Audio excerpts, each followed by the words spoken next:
Buenos días con todos, ¿cómo les va? ¿Se me escuchan? Sí, qué bueno. Buenos días, Inge. Buenos días. Chévere. A ver, vamos a empezar entonces con la lista.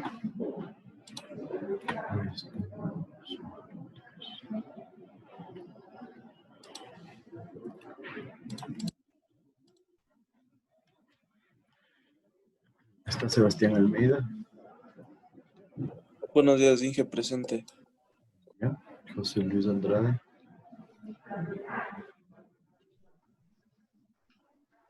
Presente, Inge. Aquí. Manolo Atarihuana, Presente, Inge. Juan Valareso, Presente, Inge. Stephanie Benítez, Presente, Inge. Javier Boada, Presente, Inge. Christopher Capello, Presente, Inge. Gustavo Cárdenas, Presente, Inge. Roger Chamorro, Presente, Inge. Laura Chiriboga, Presente, Inge. José Davila, Presente, Inge. Sofía Donoso, Presente, Inge. David Garzón, Presente. Bernardo Medina, Presente, Inge. Natasha Mejía, Presente, ingeniero. Franco Molina,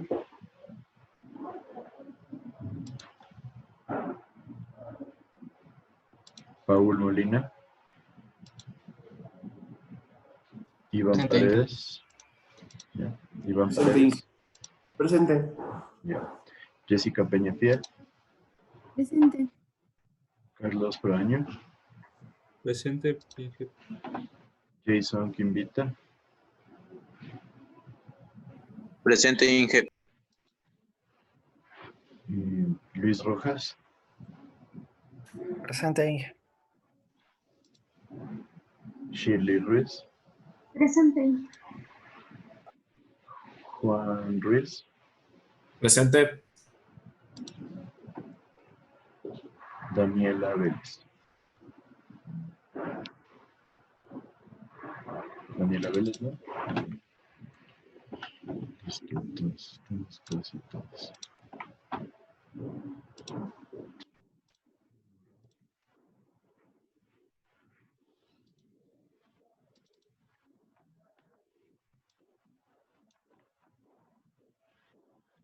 Sí, antes de continuar, ¿alguna duda de lo que vimos la clase pasada? Todo claro en cuanto a las etapas de un proyecto. No se olvide que en esencia eso se basa en el Código Ecuatoriano de la Construcción, los procesos, ¿sí? No se olviden cuáles son los procesos. Entonces, los estudios preliminares, derivamos la prefactibilidad, factibilidad y diseños definitivos. Entonces, en esencia ese es el proceso típico que se da en cualquier obra de ingeniería civil. En algunos casos se generan, se trata de saltar ciertos de estos pasos, especialmente por el costo, porque, por ejemplo, una prefactibilidad tiene un costo similar a lo que es la factibilidad. ¿Por qué? Porque en prefactibilidad, aunque el enfoque es mucho más amplio, o sea, no hay tanto detalle, pero se analizan varios proyectos a la vez. Entonces, eso genera un costo alto. Entonces, si uno suma prefactibilidad más factibilidad, el costo va a ser similar al costo de los diseños definitivos. Entonces, imagínense, pagamos los estudios preliminares que no tienen un costo tan alto. Normalmente eso lo hace la empresa encargada del proyecto. Después se paga la prefactibilidad y la factibilidad y los estudios definitivos. Entonces, suma un costo importante. Normalmente se estipulaba más o menos entre 1 al 3 o 4% por costos de prefactibilidad, entre 2 al 4 o 5% por costos de factibilidad y entre el 5 al 7% por los estudios de diseño. Entonces, imagínense, todo el proceso de diseño de un proyecto podría terminar costando alrededor del 11-12%. Entonces, simplemente para que tengan una idea de por dónde podría ir. Aparte de eso, todo claro con lo que son las etapas de un proyecto.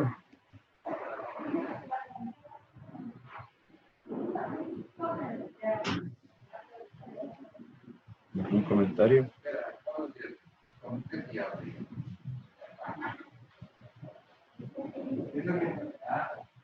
¿Nadie o no me escucha?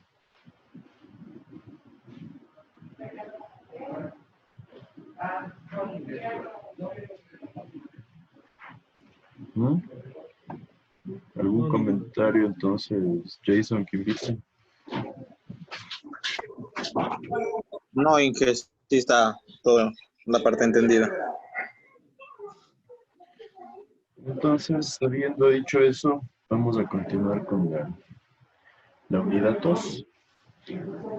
Recuerden, nosotros tenemos 4 unidades. La unidad 1 es muy cortita porque se enfoca solo en aspectos generales, un poco para que vean la parte legal y después ya enfocarnos en las partes propias de la materia. Pues la unidad 2, vamos a empezarla ahorita. Como les dije en la primera clase, esta unidad debería más o menos llevarse para nosotros 36 horas de clase. Sí, entonces sería semanas, es más o menos 9 semanas.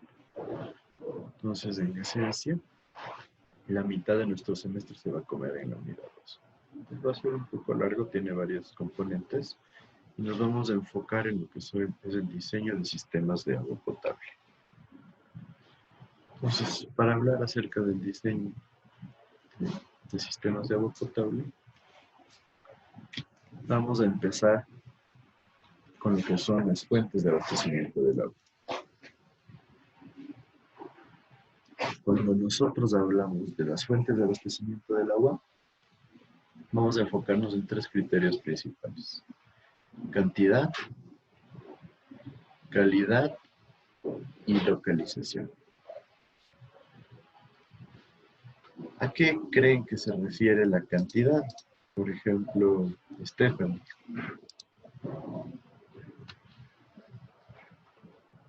Sí, dígame. ¿A qué crees que se refiere la cantidad de lo que es una fuente de abastecimiento?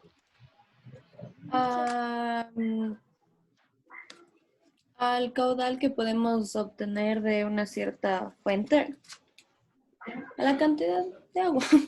Caudal.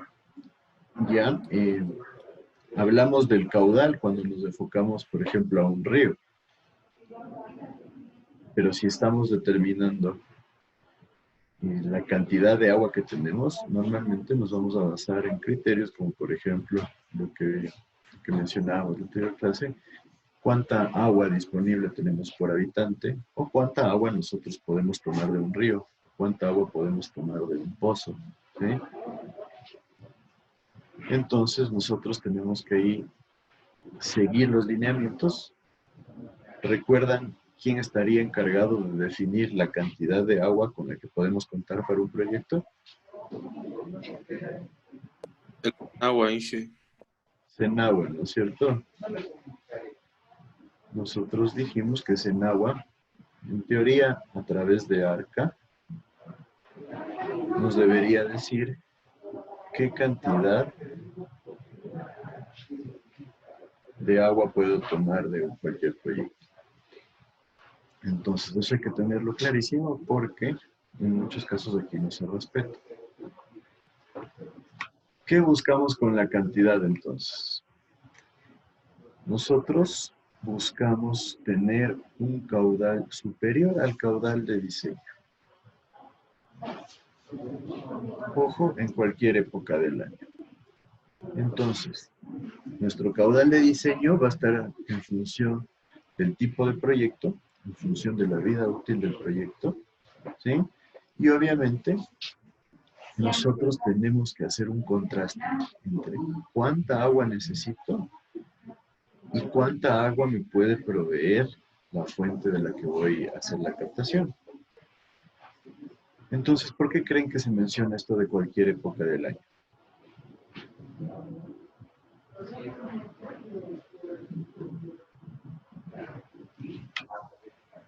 Para considerar también cuando haya, Perdón, no te escuché, no.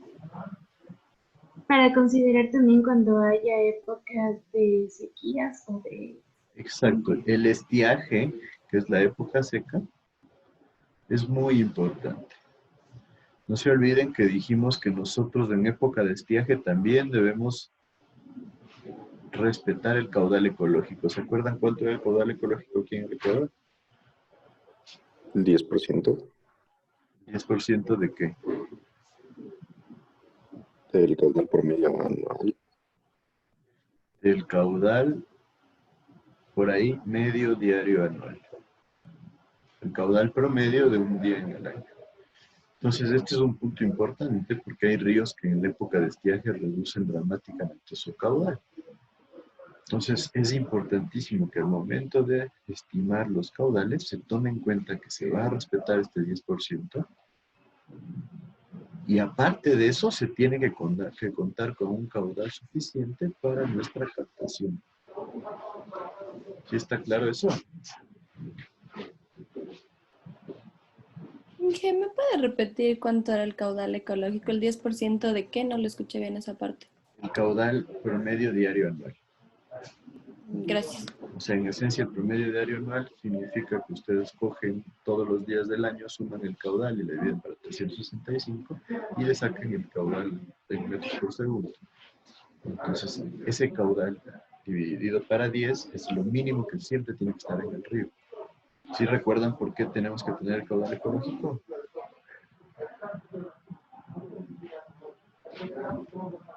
Para garantizar que siempre exista agua, una cantidad Para, mínima de agua. Para conservar la flora y obviamente, la fauna. perdón, También para conservar la flora y la fauna, ¿verdad? para conservar la flora y la fauna. Sí, perfecto.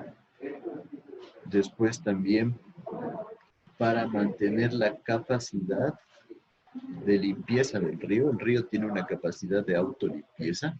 ¿Qué significa eso? Que el río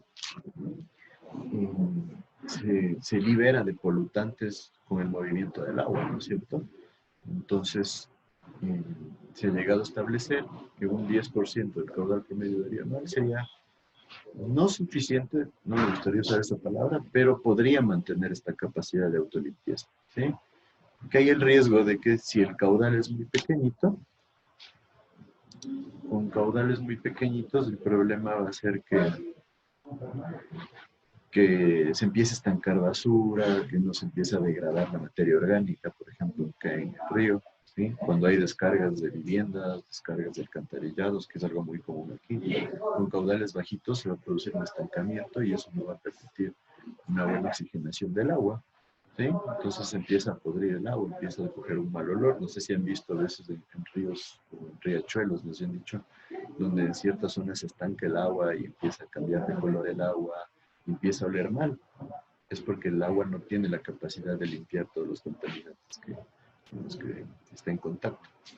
Entonces, eso hay que tener bastante en cuenta. Por otro lado, nos dice que también consideremos la calidad. ¿A qué se refiere la calidad? ¿Qué creen ustedes?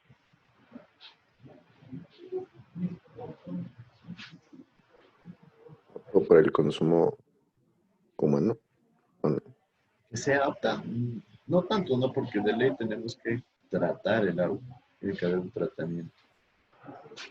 Se debe buscar fuentes que, o sea, lo más limpio posible, que tal vez tengan el menor contacto con personas o así, para que no estén contaminadas en la mayor parte.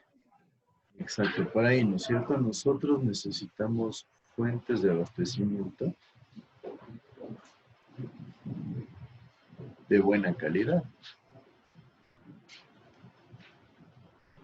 Como dice su compañero, fuentes que no estén en contacto podríamos decir con agua directamente en contacto con agua de descargas de alcantarillados, con agua de descarga de vivienda, donde no haya demasiados animales, agua que no tenga demasiados metales, ¿sí? Si hablamos de agua subterránea, agua que no tenga metales pesados, uno de los problemas del agua subterránea puede ser encontrarse con metales pesados, ¿sí? Otro problema puede ser que tengamos mucha cantidad de bacterias anaerobias en aguas subterráneas. Entonces, este criterio de calidad tiene que estar dentro de rangos aceptables, como ven aquí, una calidad aceptable. ¿A qué nos referimos con calidad aceptable? Simplemente que no sea demasiado caro de tratar. Es importantísimo el costo, ¿no es cierto? Porque ustedes ya deben haberlo visto en Sanitaria 2, pero hay tratamientos que son mucho más caros que otros. Un ejemplo clarísimo es el agua salada, ¿no es cierto? ¿Qué pueden decir? ¿Qué vieron en Sanitaria 2 acerca del agua salada?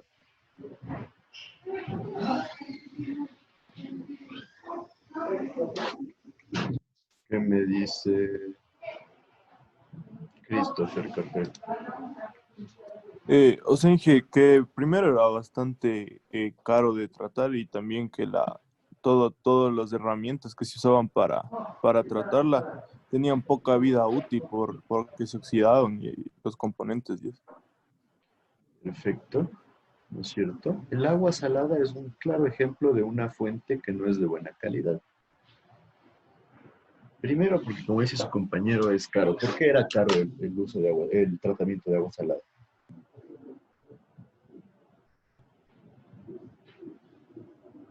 Tú mismo, Cristo. O sea, dije, por lo que le comenté, por el tema de que tenía poca vida útil todo lo que se usaba para el tema de desalinización y Bueno, ese sería, ¿cómo se llama? en todos los procesos, me imagino que conlleva más. La desalinización, dije. La desalinización, sí. Hablaríamos de mantenimiento cuando decimos la vida útil, pero la desalinización, normalmente, ¿con qué proceso? ¿Cuál es el proceso principal de toda desalinización?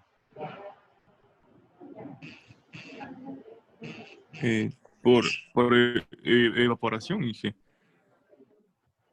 En algunos casos de evaporación, pero normalmente lo más común es... ¿Alguien ha escuchado? ¿Alguien alguna vez ha ido a una planta de tratamiento de aguas saladas? Con ósmosis inversa.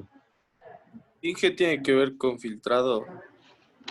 Existen métodos de filtrado, sí, existen métodos en los cuales se puede evaporar el agua para sacarle la sal, pero es carísimo en cuanto a lo que es uso de energía, ¿no? Entonces ahí el costo entra con bastante fuerza. Entonces, normalmente el método más común para tratamiento de agua salada es la ósmosis inversa. ¿Alguien tiene idea qué es la ósmosis inversa?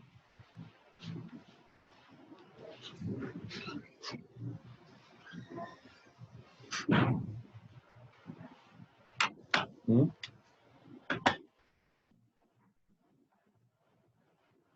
¿Qué me dicen?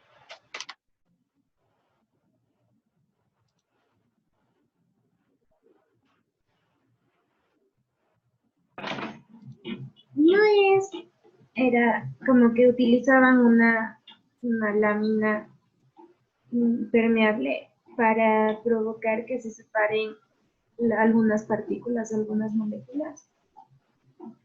Más o menos. Más que una lámina, la ósmosis inversa se enfoca en filtros tubulares. Suelen ser series de filtros tubulares que tienen adentro una especie de pelucitas que son la capa filtrante con la que se maneja. Entonces son muchas pelucitas, algo así como lo que se tiene en un velcro, así las telas que, ya viéndolo en grande, que forman algo más o menos así. Pero son micropartículas, son súper pequeñitas. Entonces, ¿qué sucede? Si ustedes generan el ingreso de agua por estos filtros, las partículas muy pequeñas empiezan a quedar atrapadas en estos filtros, en estas, podríamos llamarle fibras. Entonces, esto genera la filtración. Obviamente, ¿qué sucede? Si ustedes dejan el agua aquí caer, un chorrito de agua, no va a pasar. ¿Por qué? Porque son demasiado pequeños los filtros y no dejan que pasen las partículas de agua. Entonces, la ósmosis inversa es un sistema de filtración avanzado en esencia. ¿Qué sucede?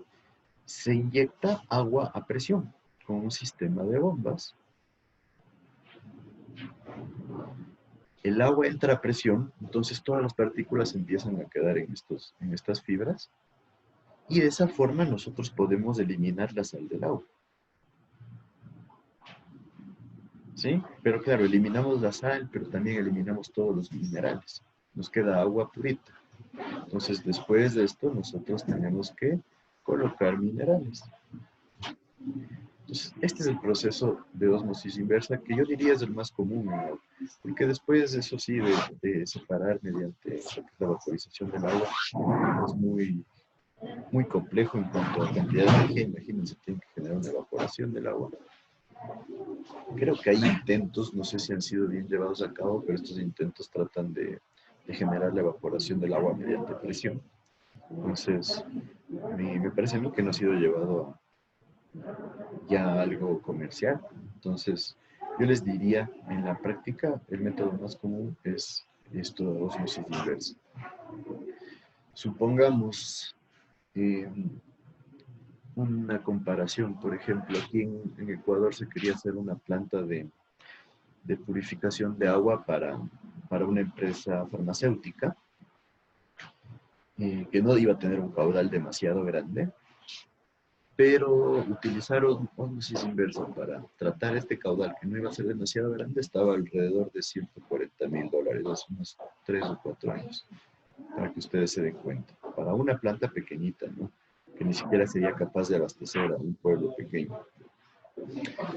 Otro rango de comparación, para que vean lo caro que resulta esto, es en Australia un proyecto de desalinización para una población de más o menos 200,000 personas. Estuvo en un costo de más o menos $1,700 millones para 200,000 personas. Entonces, como ven, son proyectos carísimos.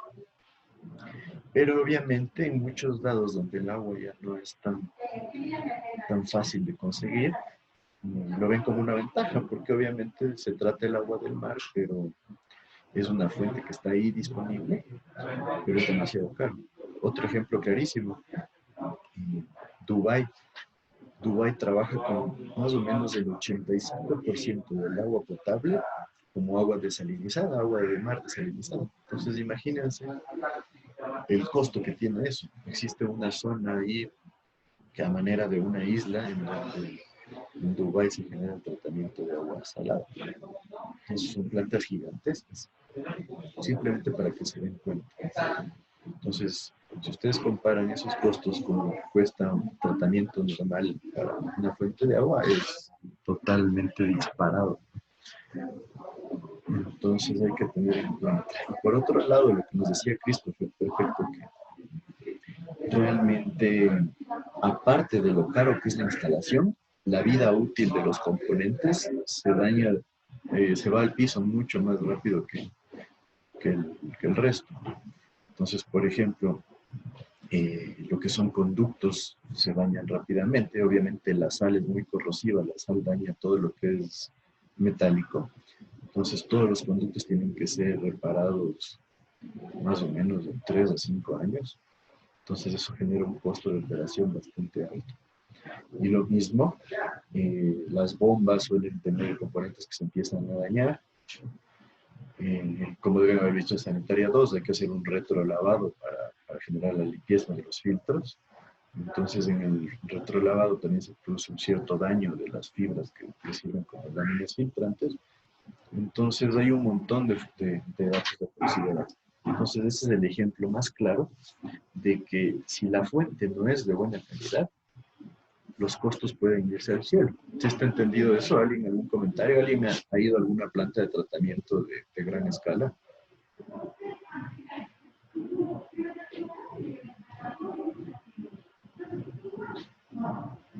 ¿Qué me dicen?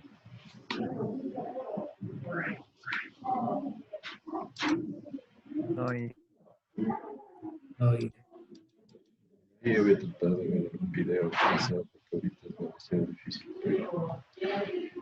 Pero es interesante porque cuando el tratamiento está bien hecho, ni siquiera se tiene malos dolores. Entonces ustedes van a una planta de tratamiento de aguas servidas. Normalmente tienen las piscinas de aguas servidas a gran escala al aire libre, porque tenemos tratamientos aerobios, lo más común. Entonces están al aire libre y si es que el tratamiento está bien hecho, no se huele ni siquiera, no tiene un mal olor. Simplemente para que lo tengan en cuenta. Porque como les decía, una de las, yo no le llamaría moda, sino más bien le diría tendencia, que se está generando es que nosotros reutilicemos el agua.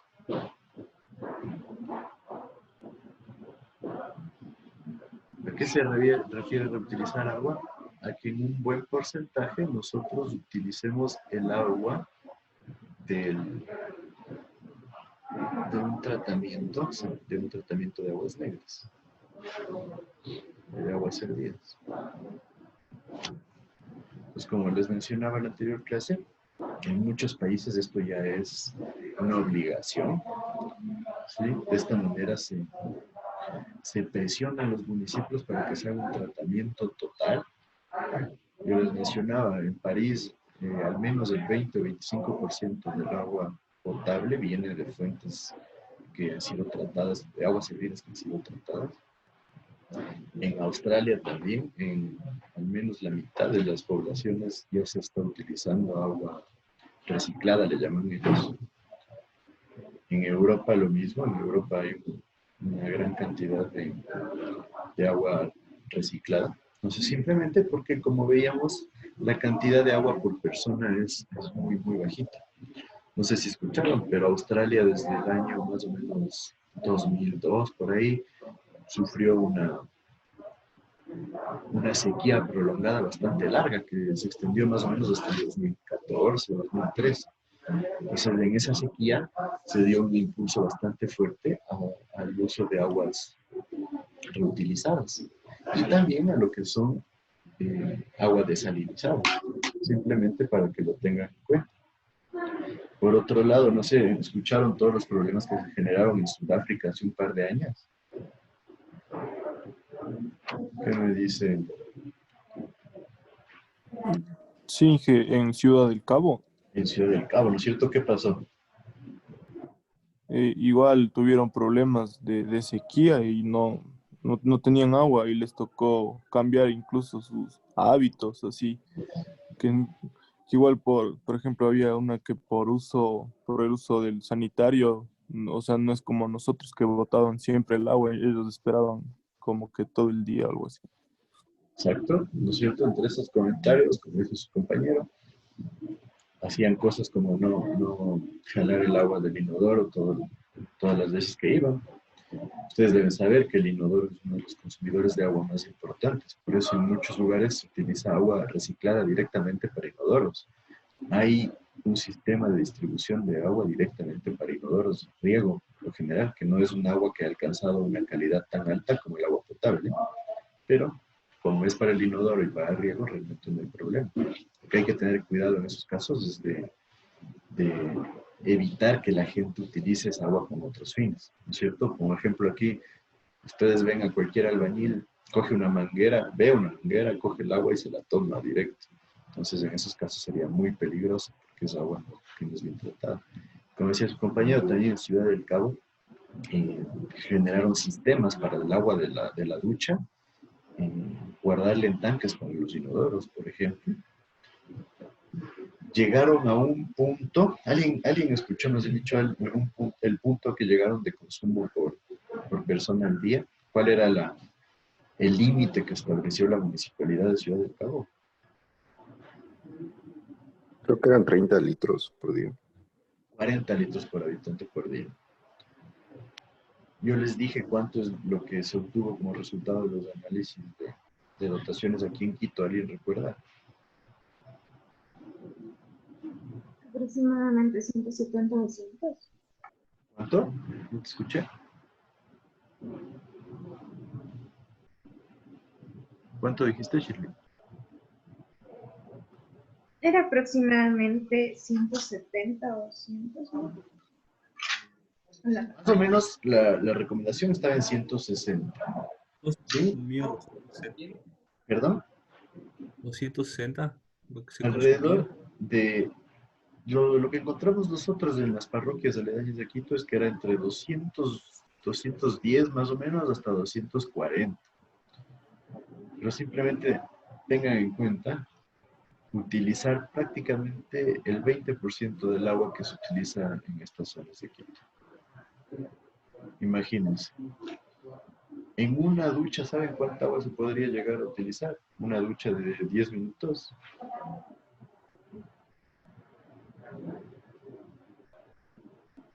¿Alguien tiene una idea?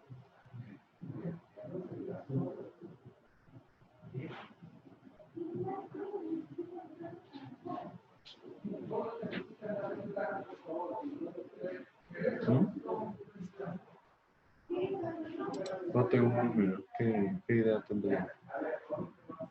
Unos 90 litros. 90 litros. Bueno, ya en una ducha un poco más larga, sí, pero normalmente hasta 60 litros es algo común en una ducha. Tengan en cuenta, ¿no? Reducir hasta lo que ustedes gastan en una ducha para el consumo total al día. Entonces tengan en cuenta y un poco para que se den cuenta de cantidades. Normalmente entre 2 y 3 litros es la cantidad recomendable para beber de agua al día. Entonces imagínense, ustedes se gastan 100 veces el agua para el agua que deberían beber en otras actividades. Entonces esa es una de las razones por lo que hay esta motivación para reciclar el agua. Sí, simplemente un par de datos ahí interesantes. Y en Ciudad del Cabo se llegó a esos puntos críticos en donde prácticamente llegó el punto más crítico, llegó al 10% de la capacidad de los abastecimientos de agua.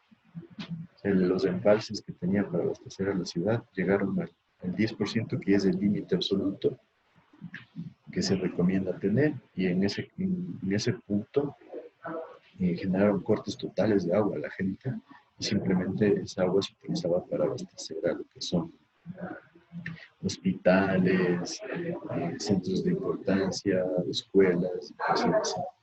Simplemente que vean cómo nosotros en Ecuador no tenemos ese problema, estamos un poquito lejos, que como les dije tenemos al menos 6 veces la cantidad de agua que tiene el promedio de países, pero nosotros no cuidamos las fuentes de agua, no tratamos, no generamos reciclaje de agua, ni siquiera tratamos las aguas servidas donde está reciclando.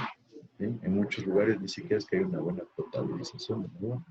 Entonces tengan en cuenta que eso sí puede producirse, convertirse en un problema grave en el futuro. Entonces hay que tener mucho cuidado con eso.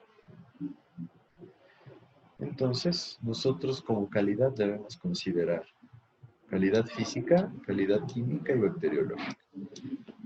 Física, en función a cómo se ve, a las propiedades físicas, color, propiedad. Química, ya que no contemos con químicos que pueden afectarnos y cosas por ahí. Y bacteriológica, que nosotros contengamos los niveles de cantidad de bacterias que se manejan ya en el agua, tanto en la fuente como en el agua potabilizada. ¿Por qué? Porque como les dije, una fuente muy contaminada puede ser muy cara de tratar y eso la vuelve inviable. Localización, finalmente, ¿qué me dicen? ¿A qué se refiere la localización?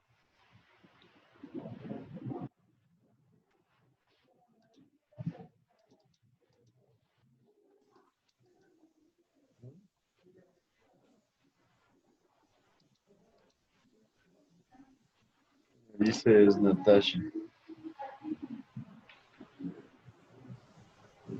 Sería de la ubicación una ubicación ideal donde pudiéramos encontrar mayor cantidad o gran cantidad de agua de buena ¿Cómo, calidad tal vez.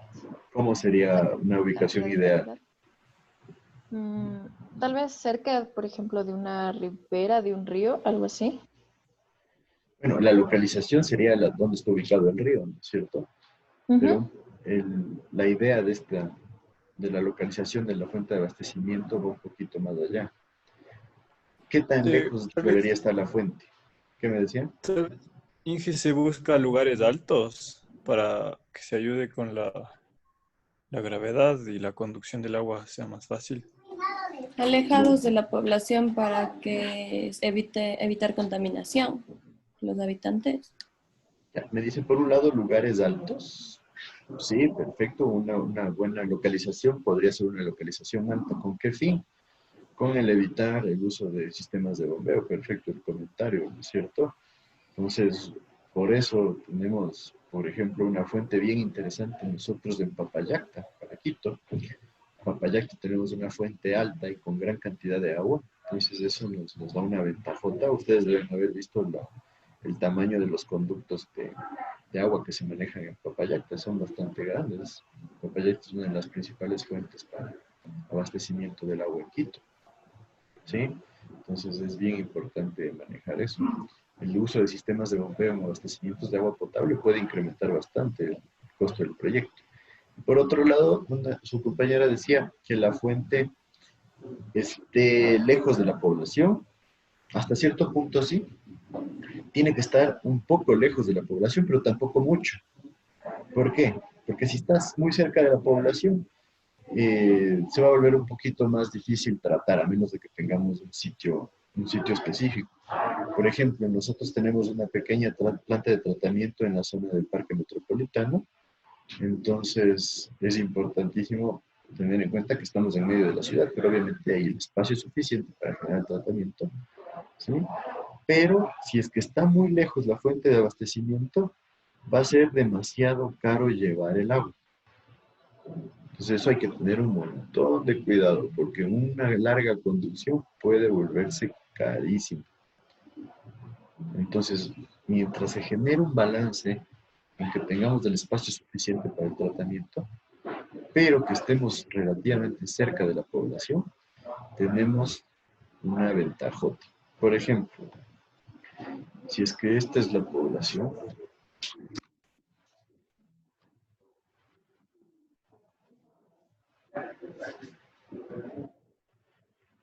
lo más recomendable sería tener nosotros un tanque de agua aquí, aquí o acá. Llamémosle 1, 2 y 3. ¿Qué me dicen ustedes?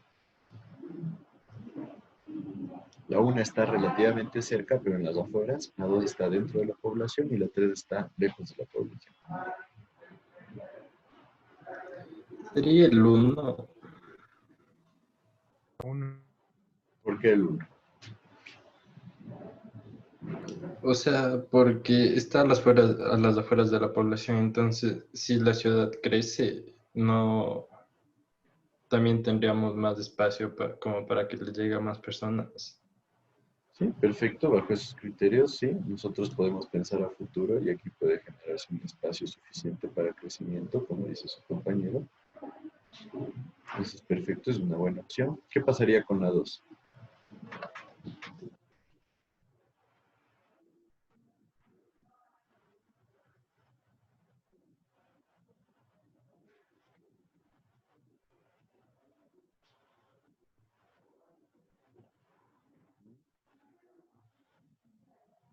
¿Qué me dices?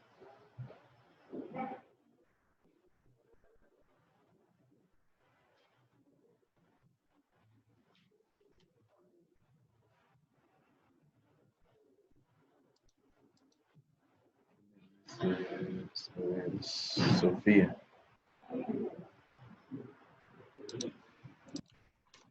Sí, ¿Cuál sería el comentario? de la localización. Pues que tiene que ser más que todo un punto estratégico en el cual se beneficie tanto para lo económico A ver, O sea, estábamos hablando del punto 2, de un tanque colocado en este el punto 2. es que pensé que ya pasó al 3. ¿Sería bueno, sería malo utilizar un tanque, podríamos llamar el centro de gravedad de una población? Yo creo que tal vez sería bueno. ¿Por qué? No sé, al momento de su... No sé la verdad. Ten en cuenta que tienen que estar atentos a los que les pregunto. Cualquier rato, si no me responden, les tomo prueba ese rato. Así que tengan eso en cuenta. Si yo coloco un tanque en el centro de gravedad de una población, normalmente hablamos que estamos optimizando en cuanto a los costos de distribución del agua. ¿Por qué? Porque si yo tengo un tanque aquí, voy a tener mucha menor longitud de tuberías para generar las redes de distribución. Eso se refleja como una reducción de costos de inversión en la tubería. Como mencionaba su compañero, nosotros podemos tener un tanque un poco lejos de la ciudad, sin que sea demasiado lejos para que se genere un abastecimiento a un precio razonable, ¿sí? Y generando la posibilidad de abastecer si se produce un crecimiento. Y ahí, por otro lado, ingresa el factor de que sería mucho mejor tener un tanque fuera, si es que, por ejemplo, aquí tengo un río, entonces de este río yo genero mi captación, la guardo acá, entonces mi captación ya no va a tener una longitud tan grande y de ahí puedo generar la distribución. Entonces, en esencia, si nos enfocamos solamente en un tanque, nosotros hablaríamos que la mejor ubicación sería en medio de la ciudad, pero vemos que si la fuente de abastecimiento está en las cercanías, nosotros podemos generar lo que es la ubicación de tanques en estas zonas para mejorar lo que es la capacidad de distribución. ¿Sí está claro eso? Sí. Perfecto, entonces no se olviden, económicamente factible es una de las necesidades dentro de la ubicación de dónde está ubicada, más bien dicho, de dónde está ubicada una fuente de abastecimiento. Económicamente factible significa que no sea demasiado caro llevar el agua. Entonces hay que tener mucho cuidado con eso porque en algunas poblaciones donde no hay agua cerca, se vuelve un problema muy, muy grave. Entonces, generar conducciones de 20, 30 kilómetros se vuelve carísimo. Entonces, simplemente, a veces se vuelve inviable la realización del proyecto. En cuanto a los tipos de fuentes, nosotros vamos a tener tres tipos principales, que son las fuentes subterráneas, las fuentes pluviales y las fuentes superficiales. ¿Tienen todos claro cuáles son estas tres fuentes? Sí. ¿Sí? Entonces, ¿cómo se podría captar el agua de una fuente subterránea? ¿Qué me dice? Pozos. Por pozos, ¿no es cierto? Se hacen pozos y se extrae el agua mediante sistemas de bombeo. ¿Sí? Bastante básico. Si es que hablamos de una fuente pluvial, ¿cuál sería la forma más común de captarla? Por los techos de las casas. Los techos de las casas, perfecto, es una forma bastante normal. Se genera una conducción por medio de lo que son los canales de recolección, después se lleva un desagüe y ese desagüe puede estar conectado a un tanque. Es algo bastante común, ¿no es cierto? No sé si han escuchado, pero ahora en edificios de gran altura en Quito, para ustedes poder llegar a construir grandes alturas, tienen que presentar planes de lo que es el buen manejo de energía y también de agua. Entonces, una de las cosas que se está haciendo bastante es la recolección de agua lluvia. En muchos de los edificios ya están, nos han dicho, haciendo una cisterna para aguas lluvias y esa agua se reutiliza en inodoros. Es algo que se está haciendo, por ejemplo, en algunos proyectos de Uribe Sharkov. por otro lado, hay la idea de como si hacemos un edificio de 25 pisos, nosotros vamos a necesitar generar también al menos unos 4 o 5 subsuelos. En algunos casos se llega hasta 7 subsuelos fácilmente.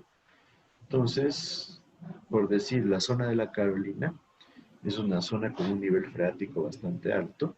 Entonces, cuando hacemos un edificio en esa zona, nos vamos a encontrar con agua en lo subterráneo, en la parte subterránea. ¿Qué es lo que se está haciendo ahora? Se está haciendo unos sistemas de drenaje bajo la cimentación, más bien dicho, sobre la cimentación del edificio, de tal forma que esos sistemas de drenaje nos ayuden a recolectar toda el agua que se genera debido a los niveles freáticos. Entonces, es un poco tonto, pero hasta ahora lo que se estaba haciendo es, todos los edificios reusan agua lluvia, pero tienen agua subterránea, agua de nivel freático, y esa agua la conducen directamente al alcantarillo. Entonces se vuelve un poco ilógico. Entonces me parece que están tratando de generar un plan para que esta agua también sea reutilizada, porque en esencia es agua que no necesita tratamientos demasiado complejos. ¿Sí? Simplemente el tratamiento más básico para aguas subterráneas es una buena aireación, de tal forma que se eliminen muchas de las bacterias que se generan debido a lo que no hay mucho oxígeno, y también a que se pierdan ciertos de los materiales pesados. Por eso uno de los métodos más típicos son las bandejas filtrantes, en donde ya se van quedando los sólidos, se van quedando muchos de los metales, y también se genera una buena oxigenación para el agua. Entonces, simplemente, como un comentario, lo que pasa aquí en Quito. ¿Sí? Tengan en cuenta que en muchos casos son caudales bastante grandes los que se maneja como agua de nivel freático. ¿Sí está claro eso? Y una pregunta, por favor. ¿Mm? ¿Hay que sacar algún permiso para la extracción de aguas subterráneas o es de uso libre? A ver, aquí en el Ecuador lo que rige es en agua, entonces en agua debería darnos un permiso para nosotros utilizar con fines, con cualquier fin esta agua, ¿no es cierto? Ya en grandes cantidades. Pero ya en la realidad mucha gente hace pozos en sus fincas, o si tienen afloramientos de agua también se hace un pozo, ya se tiene una fuente de agua, y realmente nadie lo controla. Por el mismo hecho, como les digo, nosotros no tenemos problemas con el agua, entonces debería haber un permiso, pero realmente no sucede eso. ¿Sí? Si es que ya es un enfoque más amplio, sí deberíamos tener un permiso. Por ejemplo, una industria que quiera sacar agua subterránea, de ley necesitaría permiso. ¿Alguien me decía algo más? No, una pregunta. Por ejemplo, usted dice que en la Carolina el nivel freático es alto, y si es que se extrae, por ejemplo, puede ser directamente utilizada, como usted decía, para los inodoros, sin ningún tratamiento. A ver, normalmente podría ser utilizada, pero se generan ciertos problemas. Por ejemplo, a veces tiene mucho mineral el agua subterránea, entonces va a empezar a dañar la cerámica de los inodoros, por ejemplo. Entonces, por otro lado, también cuando hay muchos minerales, estos se pueden empezar a impregnar en lo que es los conductos y pueden llegar a generar taponamiento. Entonces, la recomendación sería no, directamente no, siempre hay que hacer un tratamiento. Entonces, normalmente, ahora hay sistemas de tratamiento mucho más simples, no tan grandes, que es algo similar a lo que se usa para agua lluvias, porque los agua lluvias también tienen bastantes minerales, especialmente después de que se lo recogen. Entonces, sí es necesario hacer un tratamiento, pero va a ser un tratamiento mucho más simple. Les digo algo de bandejas filtrantes, de un sistema de aireación, y tal vez una regulación de la cantidad de minerales, yo creo que ya estaría bien. Y por otro lado, por ejemplo, les voy a poner un caso que es bastante interesante. En la ciudad de Reykjavik, en Islandia, ellos utilizan algo similar, o sea, es el agua de los geysers que tienen ellos, tienen una gran cantidad de fuentes geotérmicas para lo que es el abastecimiento de agua. Entonces, en Reykjavik algo que se hace es utilizar directamente esa agua, ¿sí? Tiene un tratamiento súper básico y es un agua de muy buena calidad porque es una zona bastante fría, es una zona bastante aislada y como tiene alta temperatura la fuente cuando se generan los geysers, y no existe una gran cantidad de bacterias que puedan ser dañinas.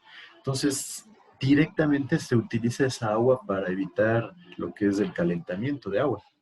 Entonces, hay un abastecimiento directo hacia las viviendas en donde tienen agua caliente de los geysers. Entonces, suena todo perfecto. El único problema es que esta agua tiene un alto contenido de azufre. Y el alto contenido de azufre, ¿qué creen que significa?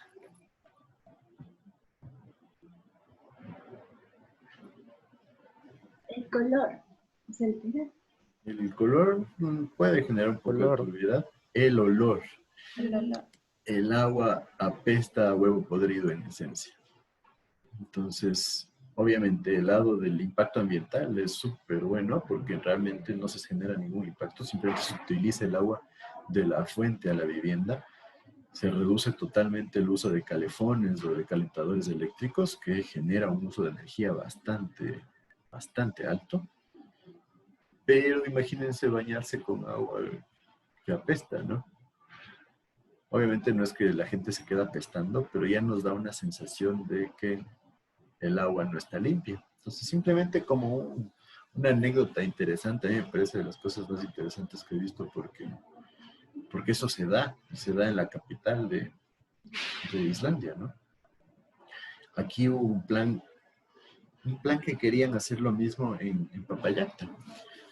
Había un plan municipal en donde ellos querían abastecer de agua caliente a la población mediante el agua de las termas, pero nunca se llegó a establecer como un plan propiamente dicho. Y vemos que en otros países sí se lo hace y realmente genera ya un ahorro bastante fuerte. Entonces, claro, ¿cuál es la filosofía aquí? El calentamiento del agua para las viviendas lo paga el dueño de la vivienda. El municipio no lo paga. Pero claro, si el análisis fuera un poco más profundo, la mayoría de gente tiene calefones y el calefón es el gas es subsidiado, perdón. Entonces ya hay un subsidio ahí, entonces el Estado lo paga. La electricidad también tiene un costo alto y mientras más electricidad se consuma, se vuelve más caro el abastecimiento. Entonces ahí tienen otro punto. Entonces simplemente para que ustedes analicen cómo debería ser un contraste entre lo que se podría hacer aquí y realmente hubo los planes y no se lo hizo y lo que pasa en otros países. Y finalmente las fuentes superficiales que son los ríos y son normalmente las fuentes más comunes debido a que tienen una mejor calidad, son más fáciles de extraer y son de uso generalizado. ¿Hasta ahí alguna duda? ¿Qué me dicen? No. Bueno, entonces tomémonos unos 5 minutos para continuar.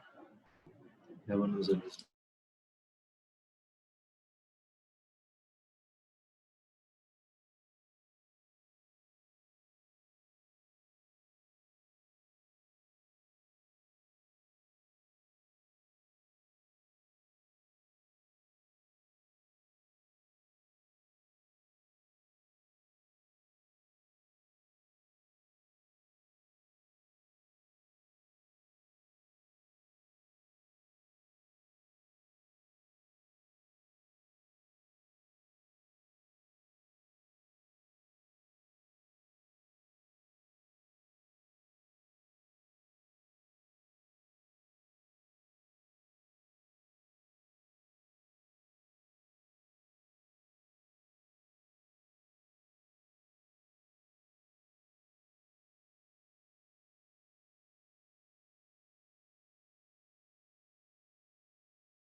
Listo, entonces ahora sí continuemos.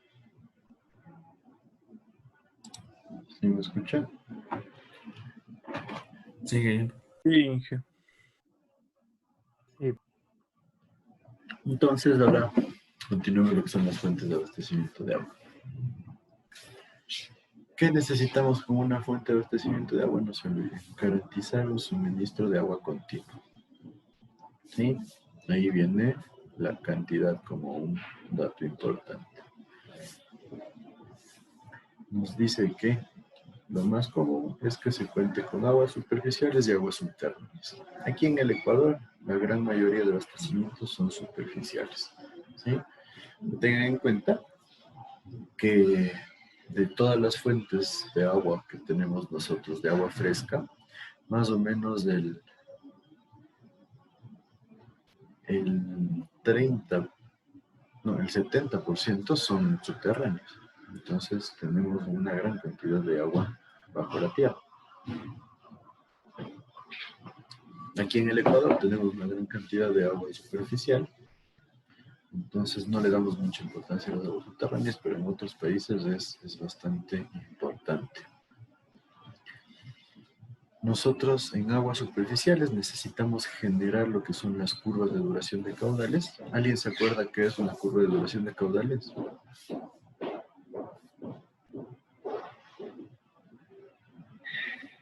¿Mm?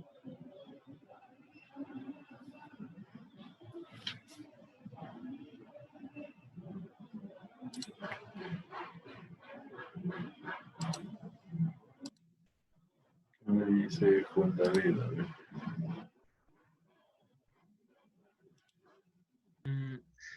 Era básicamente para ver lo que son los tiempos en el que el caudal va a prevalecer más y cuándo va a existir menor caudal en los tiempos de estiaje y esas cosas, según lo que me acuerdo más o menos. No sé si me equivoco. Más o menos por ahí, más o menos era una curva así, no tan recta, pero que nos decía, por ejemplo,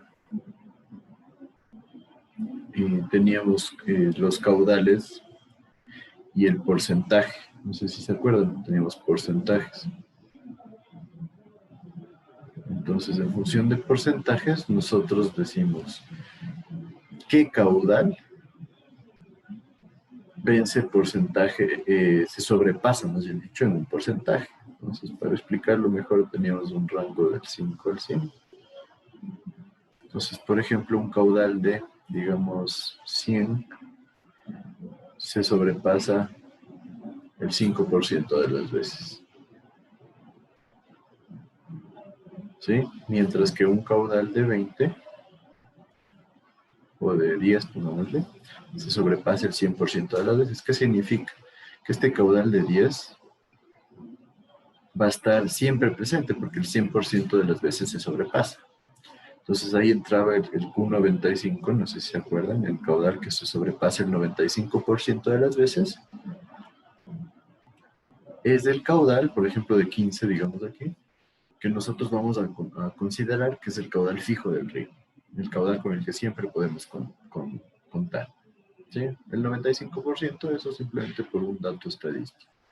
Y esto en centrales hidroeléctricas va de la mano con la energía firme de una central hidroeléctrica, porque es la energía con la que nosotros siempre vamos a contar. ¿Sí? Entonces la energía firme de una central es la que nosotros podemos dar por sentado que siempre se va a producir. Y ahí tenemos la energía secundaria, que es la energía que se genera sobre este límite mínimo. Entonces, simplemente para que lo tengan en consideración. Entonces, la curva de duración de caudales nos ayuda a que nosotros podamos identificar qué caudales van a estar siempre presentes, cuál va a ser el caudal promedio que vamos a tener en el río, ¿sí? Y qué caudales va a ser muy difícil que se llegue a obtener. Entonces, es una curva bastante importante dentro de la hidrología. Y eso de ley lo vieron. Por otro lado, nos dice que para evaluar una corriente superficial, nosotros debemos utilizar registros hidrométricos, también pluviométricos y meteorológicos de una cuenca. También, si es que no hay el chance, debemos hacer mediciones directas en el campo. ¿Qué creen que podría generarse cuando nosotros hagamos mediciones directas en el campo? Que haya algún aspecto histórico en el que haya habido una crecida o una época de estiaje. Exacto, ¿no? Que nosotros podemos tener datos mentirosos porque necesitamos correlacionales con algo. Entonces, estas mediciones tienen que ser durante un periodo determinado y normalmente estas mediciones deben cotejarse con lo que son datos estadísticos e históricos. ¿Sí? ¿A qué me refiero? Normalmente, si uno no tiene datos de un sitio, lo mejor es coger una estación para un río similar. Y si es que tenemos un río similar en las cercanías, simplemente hacemos un par de mediciones y nosotros proyectamos en función de unas estaciones meteorológicas o hidrométricas similares. ¿Sí está claro eso?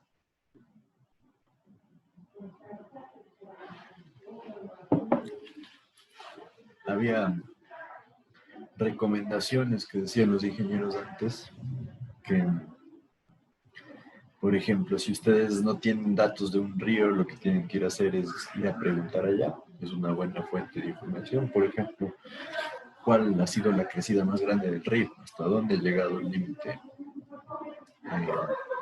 más alto cuando ha habido inundación, por ejemplo? ¿Sí? ¿Cada cuánto se han producido esas inundaciones?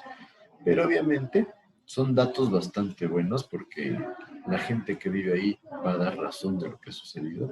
Y por otro lado, pueden ser datos no muy certeros. Entonces hay que tener mucho cuidado respecto a eso. Entonces simplemente para que lo consideren. La mejor forma, lo más recomendable es que ustedes hagan un par de mediciones, hagan averiguaciones y se basen en la información de una estación similar, de características similares a las que ustedes están analizando. Y preferiblemente si se encuentra cerca de la cuenca de análisis. Aquí tenemos normalmente qué es lo que se debería hacer para la medición directa de corrientes. El medidor partial. Todos deben haber visto el medidor partial, ¿o no?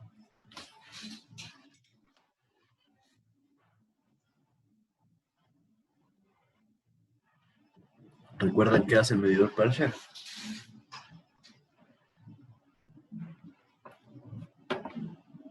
¿Qué me dicen?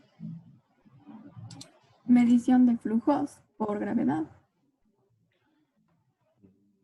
¿Por gravedad? ¿A qué te refieres con gravedad? No sé, pero me parece que era como que tenía un parecido al principio de Venturi, porque como que tenía una parte como que estrecha de la sección. Sí, bueno, no podríamos decir un parecido, pero sí, más o menos lo que se hace es ir a una sección contraída y esta sección tiene características específicas en cuanto a lo que es su tamaño, su ancho, inclusive es más o menos algo así lo que se genera. En el canal principal se genera algo así, en donde este es el medidor partial. Y simplemente un medidor que en función de la altura del agua que pasa por este medidor, o sea, aquí se tiene una regla y en esa regla nosotros podemos medir, podemos saber qué caudal va. Entonces es una forma bastante buena para medir caudales en corrientes no muy grandes. Exactamente lo mismo se puede hacer con vertederos, ¿no es cierto? Ustedes pueden definir cuál es el caudal que va sobre el vertedero. Sí, en función de la altura, eso ya lo hemos visto un montón de veces. Y simplemente si ponen una regla y miden cuál es la altura del agua, van a saber cuál es el caudal. Entonces es una forma bastante común para utilizarla. En función de la velocidad superficial, como recuerdan en hidrología, ¿no es cierto? Tienen varios métodos para medición de velocidad superficial. Se puede botar una tinta para ver cómo se genera la velocidad de la parte superficial del agua y en función de datos, por decir la velocidad al 60% de la profundidad, la velocidad al 20% de la profundidad, ya se puede tener una idea de cuáles son las velocidades en el río. Y esto simplemente por la sección transversal nos va a dar un caudal. tenemos los correntómetros. Los correntómetros son sistemas para medir corriente de ríos. Simplemente los más comunes tienen una especie de aspas, como de un barco, y en función de cuánto giran esas aspas se puede ir midiendo la velocidad del agua y con eso obtener el caudal. Las estaciones de aforo, algo similar, ¿no es cierto? Se tienen estaciones para medición de caudales. Las estaciones pueden contar, por ejemplo, con los lindímetros, que son las reglas para medición de flujo. Entonces es algo bastante común. Y los trazadores químicos, que es en esencia lo que se hace es colocar un químico, un agente, a cierta concentración y después se mide cuál es la concentración varios metros más allá, ¿no? Puede ser 100 metros, a veces 200 metros. Entonces, en función de qué tan concentrado está el químico, se tienen ecuaciones para determinar cuál es el flujo de agua que se maneja. ¿Sí está claro esto? En esencia, eso es un poco de hidrología.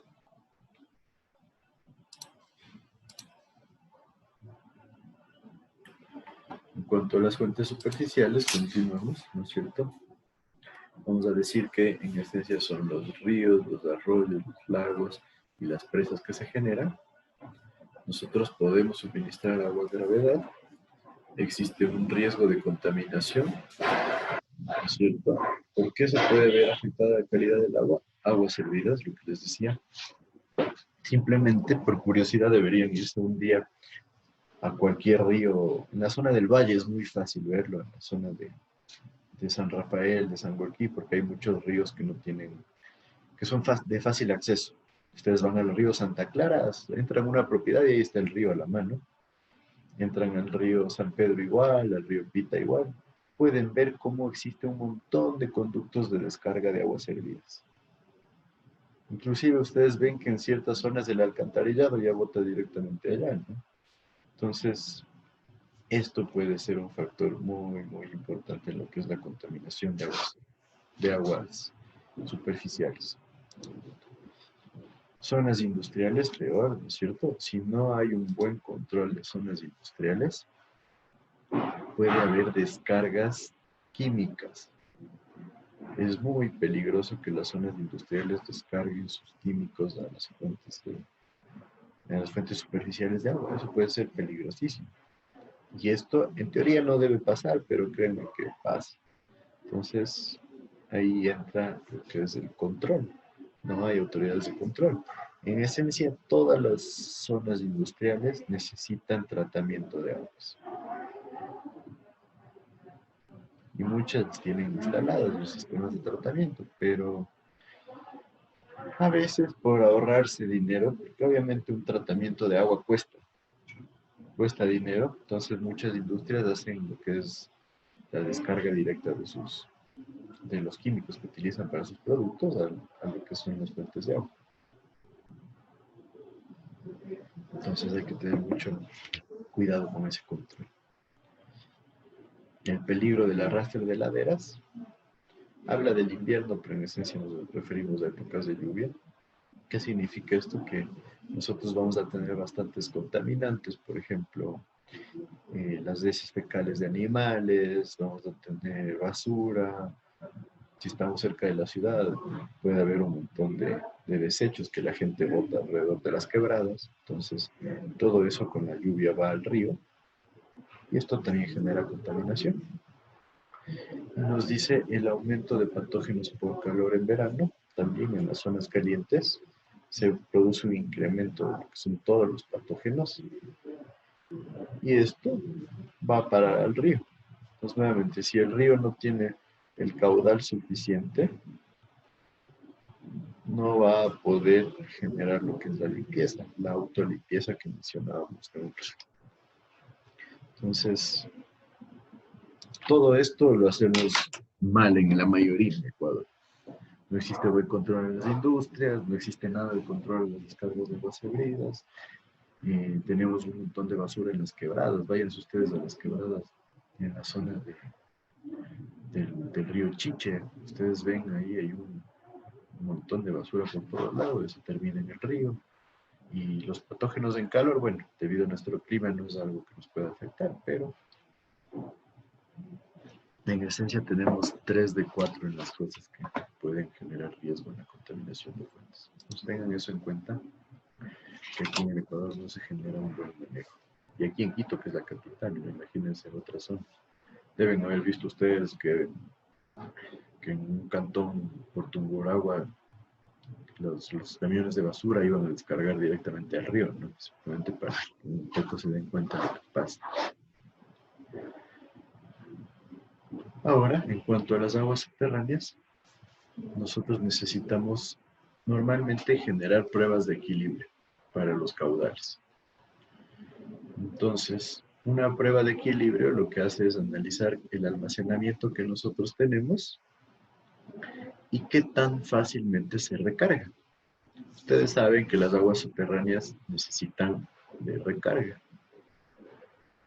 ¿Recuerdan cómo se genera la recarga de aguas subterráneas? ¿Qué me dicen?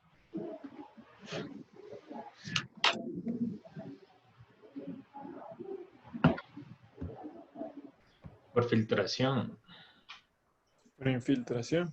Infiltración, perfecto. La infiltración que se genera, ¿no es cierto?, del agua superficial y del agua subsuperficial.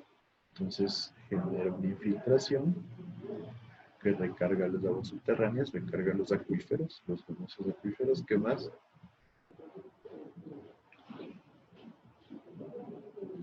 Algo similar a la infiltración.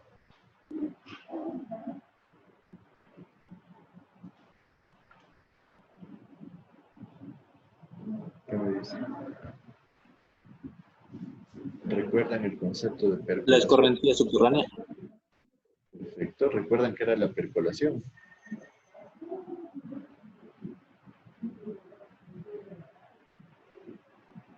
En esencia, la percolación es cuando nosotros tenemos un flujo de agua subterráneo. Inges de los fluidos a través de materiales porosos, materiales... Exacto. Empieza a haber una infiltración, pero a mucha más profundidad. Entonces, la infiltración a mucha más profundidad se llama percolación. Es mucho más difícil que se genere y es el caudal de agua que lleva es mucho más bajo, pero es una de las fuentes de abastecimiento para el agua subterránea. Me decían, escorrentía subterránea, sí, el flujo de agua subterráneas también es importante. Esto podríamos decir que es el mayor componente de las aguas subterráneas, porque en muchos casos hay bastantes, lo pongo sub para que no piensen que es servidas, hay bastante movimiento de aguas bajo la tierra, ¿sí? Entonces, cuando hay demasiado movimiento de aguas subterráneas, también se pueden producir otro tipo de problemas. Como les mencionaba en la anterior clase, puede haber un lavado de finos y ese lavado de finos puede afectar a la infraestructura. Entonces hay que tener en cuenta que también puede ser peligroso. Entonces, en esencia, hay varios factores que influencian la cantidad de agua subterránea. Entonces, nosotros con estas pruebas de equilibrio vamos a ver qué tanto varía el almacenamiento y eso nos va a permitir dar una idea de qué cosa.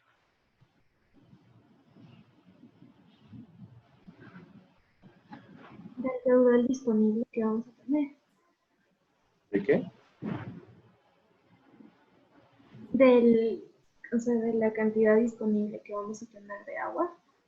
De la cantidad disponible para poder contrastar con el caudal que yo necesito para dotar mi sistema de distribución, ¿no es cierto? Entonces es importantísimo tener estos datos para poder saber con cuánta agua puedo contar y si así necesito otra fuente de abastecimiento o con ese estamos tranquilos para nuestro abastecimiento. Entonces, esa es una prueba importantísima. Y por otro lado, la prueba de capacidad sin almacenamiento, que nos da una idea de la capacidad que tiene el acuífero de almacenaje Esa es una prueba un poco más compleja, en donde la idea es obtener qué tanto volumen de agua se podría tener dentro de la fuente subterránea. Dentro de las aguas subterráneas también nosotros debemos hacer pozos de prueba. La idea de un pozo de prueba es ver la capacidad que se tiene para la filtración de agua, si es que nosotros hacemos un pozo, una prueba de bombeo, donde nosotros podamos determinar la capacidad del sistema de bombeo, si es que no tenemos muchos sólidos, si es que nosotros necesitamos de alguna forma de filtrar el agua que tenemos en el pozo, ¿sí? Y la prueba de equilibrio, que nos ayuda a determinar cuál es la capacidad del acuífero. Esta prueba de equilibrio va de la mano de los dos estudios. En esencia, las dos pruebas de equilibrio que se conocen nos sirven para determinar un análisis que más o menos nos podría dar una idea de qué tanto se recarga y qué tanto descarga el acuífero. Tengan en cuenta que no todos los acuíferos son confinados. Existen acuíferos que no son confinados y que pueden tener también descarga de agua. Entonces hay que tener un análisis claro que nos permita generar lo que es una regulación de estos volúmenes. Y como les decía, nosotros deberíamos contar con el aval de Senagua para poder utilizar estos recursos. Entonces, ya cuando entras en agua, estas pruebas tienen que ser bastante detalladas, de tal forma que se haga un análisis bastante complejo de cómo podría afectar la captación que vamos a hacer nosotros a lo que es la recarga y el estado natural del acuífero.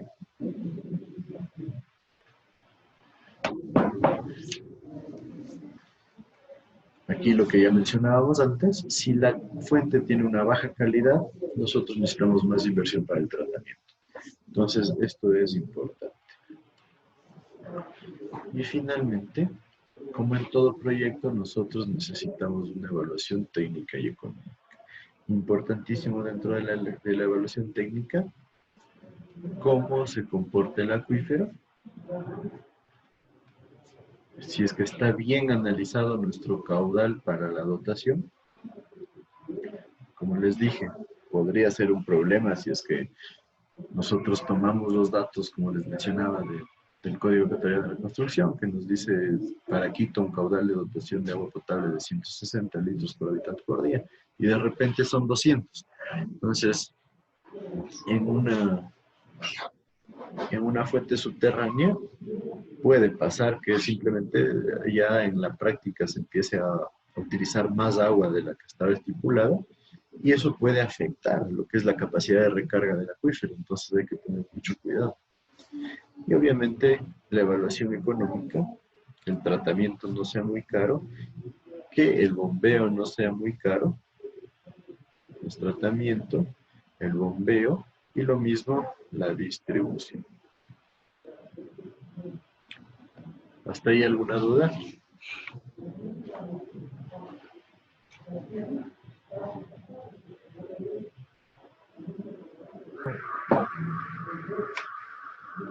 Entonces, continuamos. En las fuentes de agua subterránea, ya dijimos, tenemos la infiltración. Entonces, puede ser un dato muy importante también la cantidad de lluvia, porque se genera infiltración. Si tenemos pozos, manantiales, galerías filtrantes, esto también va a ser importante. Puede que nosotros encontremos que otras personas también generaron pozos, porque hay acuíferos que son bastante grandes, entonces eso es importante. La formación de acuíferos es importante, como les decía, definir si el acuífero es confinado y no confinado, porque de esa forma sabemos si es que se produce un movimiento de agua subterránea importante ¿sí? En los acuíferos no confinados puede haber un flujo de agua mucho más importante. Entonces nosotros necesitamos determinar los estratos impermeables, ¿sí? El agua va a estar a presión en este caso, entonces la transmisión de agua va a ser más lenta. Lo que decíamos, no va a haber un flujo importante de agua, pero si nosotros no tenemos un acuífero confinado, vamos a tener un mayor flujo subterráneo. Entonces es bastante importante identificar esto. Normalmente se hacen sísmicas reflectivas para determinar los tipos de suelo que hay ahí y se puede tener un dato bastante aceptable de los tipos de suelo que se manejan ahí. Como ventajas, nosotros podríamos decir que las aguas subterráneas tienen un mejor control. Si es que los estudios están bien hechos, obviamente nosotros podemos tener un mejor control de la cantidad de agua y la calidad va a ser más estable.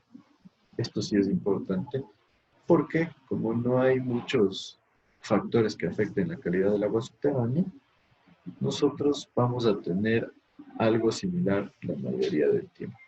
Mientras que en las aguas superficiales, si de repente ustedes están captando agua de un río y se generó una urbanización más arribita y esa urbanización empieza a funcionar, conecta su alcantarillado, puede generar un cambio importante en lo que es la calidad del agua. Entonces, hay que tener estos datos en cuenta. Las desventajas es que el bombeo obviamente lo vuelve carísimo. Es más difícil la extracción, sí, porque necesita hacer un pozo, necesita tener ese acceso a ese pozo, necesita tener el sistema de bombeo y aparte generar mantenimiento del sistema de bombeo, es caro eso. Y hay que generar estudios específicos, como les decía, los estudios de estabilidad y después los estudios de las características del agua, que también son bastante importantes. Hay otro problema también, normalmente muchos de los pozos que se hace de una manera no industrializada, podríamos decirla, necesitan lo que es la excavación manual. ¿Por qué la excavación manual? Porque los equipos de excavación suelen ser bastante caros. Entonces, obviamente, no es como para hacer los pozos que generan los petroleros, que son pozos mucho más profundos, pozos con maquinaria de última gama, pero que tienen presupuestos mucho más amplios.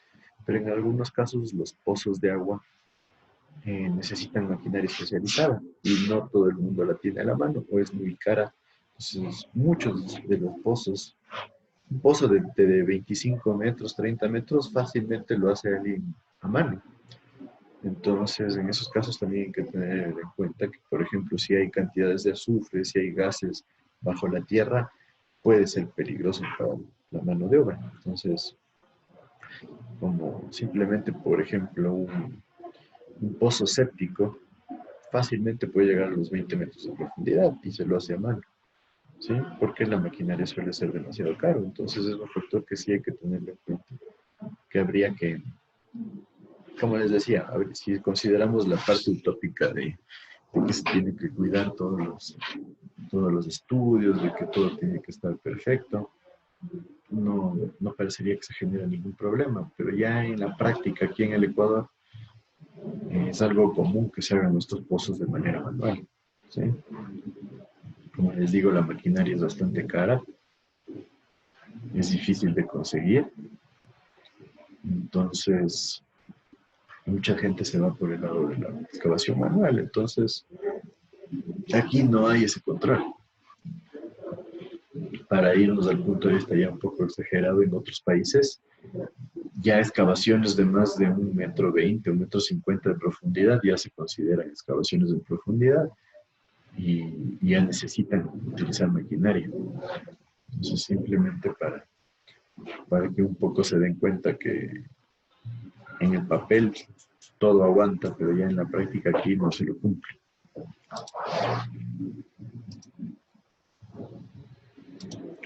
Entonces aquí tienen un ejemplo de las fuentes de abastecimiento de agua, ¿no es cierto? Un pozo artesiano, que es un pozo que genera un nivel freático bastante alto, ¿no es cierto? Que en muchos casos puede subir y generar un afloramiento, algo similar a lo que tenemos acá, un pozo artesiano fluyente, En la mayoría de casos nosotros vamos a ver que se le llama un pozo artesiano al pozo que genera agua fluyente, a un afloramiento de agua, como se lo conoce. ¿Sí han visto ustedes cómo es un pozo artesiano? En muchos casos en las fincas se encuentran pozos artesianos. ¿Qué me dicen?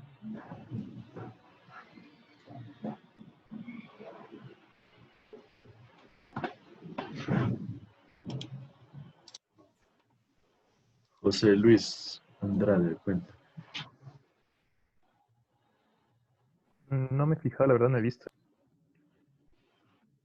En esencia no es tan dramático como lo de aquí, pero se produce, empieza a haber un chorrito de agua. Entonces, si uno le hace un hueco ahí, se puede obtener un abastecimiento bastante confiable de agua. ¿Cómo funcionan los pozos artesianos? Yo tengo un estrato confinante, una capa confinante, como está aquí, ¿sí? Es impermeable, entonces yo tengo un flujo de agua subterráneo, entonces esta capa impermeable se acaba por acá, acá tengo un volumen de agua y se produce una depresión. Entonces tenemos la depresión, este nivel de agua genera que si nosotros tenemos aquí un pozo, se produzca un flujo de agua y por ende un ojo de agua, un afloramiento, como se le llama. ¿Sí? Mientras que si acá yo voy a tener también un nivel freático, ya no tengo tanta cantidad de agua como en la parte baja, pero si hago un pozo aquí, tengo un pozo normal, un pozo al aire libre, como se lo conoce, en donde yo sí necesito adentrarme un poco para poder captar el agua. Simplemente para que ustedes lo tengan claro.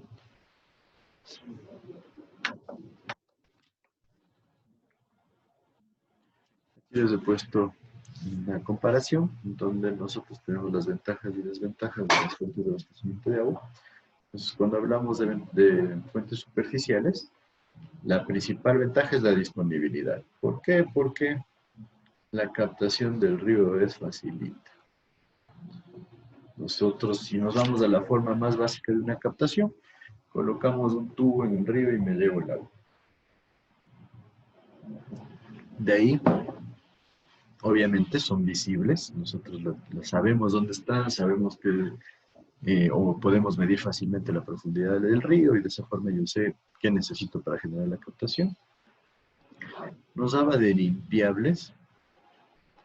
Cuando habla de limpiables, se enfoca en que es mucho más fácil generar un tratamiento del agua, generar lo que es la eliminación también de por ejemplo, de sólidos suspendidos o de ramas que están suspendidas. Es mucho más fácil controlarlo. La baja dureza es importante, esto va enfocado al pH del agua. Uno de los principales problemas que se tiene en fuentes subterráneas es la alta dureza, ¿no es cierto? ¿Qué significa la dureza?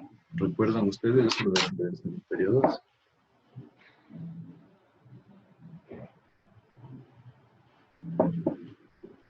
Tú mismo, José.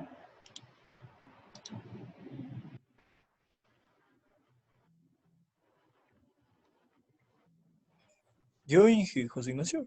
No, José Luis, que no me respondió el último.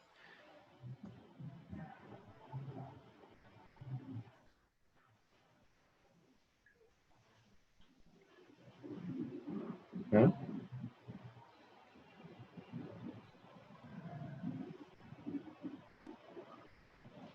¿Qué me dices?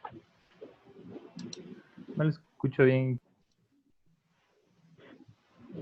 Te dije, ¿a qué se refiere la alta dureza del agua?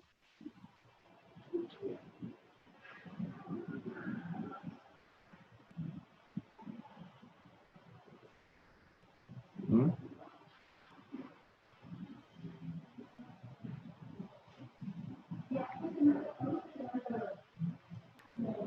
Inge, ¿no era la alta No cantidad de sulfatos? ¿De qué? Alta cantidad de sulfatos.